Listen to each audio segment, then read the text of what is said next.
Today I'm going to share with you how you can get the most out of your riding lessons. So let's get started. Hi there, my name is Lauren. Welcome to another video. If it's your first time here, hey, how's it going? And if you'd like to have some ideas on how to improve your riding and training, win more ribbons at your next horse show, or just kind of like other horsey related stuff, then remember to subscribe to this channel, hit the bell icon so you don't miss anything. So number one, listen to what your coach, trainer, instructor is saying.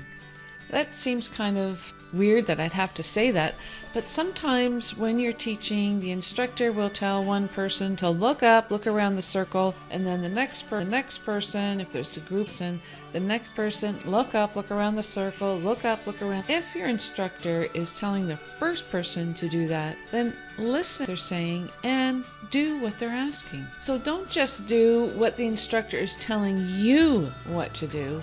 Listen to what they're saying to other people so that you can get information from the other people. You can do this in your own lesson and even listen in on others' lessons, the lesson before you or the lesson after you if you have time, so that you can get other information that maybe is applicable to you. And if you want to improve your own position, take a look at this series right here where they outline position corrections that could be applicable to you as well. So listening to your coach, instructor, trainer is really important, not only when they're talking to you, but when they're talking to other people if you're having a group lesson.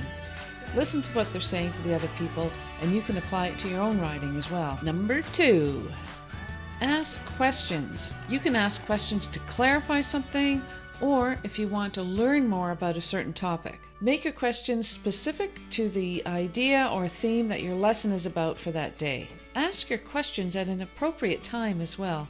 Don't stop the lesson in the middle to ask a question.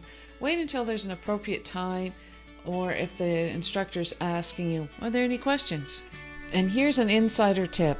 I love it when students ask questions. So here's an exercise for you to do in your next riding lesson. Here's a question that you can ask your instructor. What can I do before my next lesson to help me? And then insert what problems you're having with. For example, maybe it's something like, what can I do before my next lesson to help me get my heels down, for example? Or get my horse rounder. Or get my horse moving better off the leg.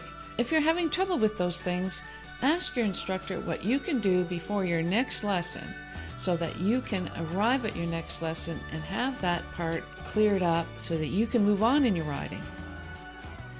I personally like it when people ask me questions because it shows me that you are interested and you are willing to learn and take the time to improve your riding. Number three is keep a journal. Keep a riding journal of what you did and how you did it, your horses that you rode, and the time of day and the weather and everything that you can imagine about your riding lesson. Keeping a riding journal is really important for your own development. You can review what lessons that you did.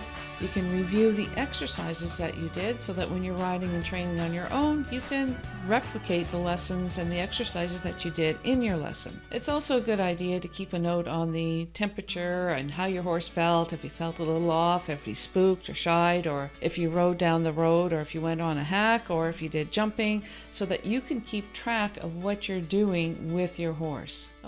A lot of people don't keep journals, and that's fine, but I think it's very important because then you know what you're doing with your horse and what you're doing in your lessons so that you can develop your own. If you want some ideas about what to include in your journal, take a look in the description below because I've got a sample page for a journal there for you. It doesn't need to be fancy. It can just be a notebook from the dollar store or a notebook from a stationery shop. Do you keep a journal with your riding?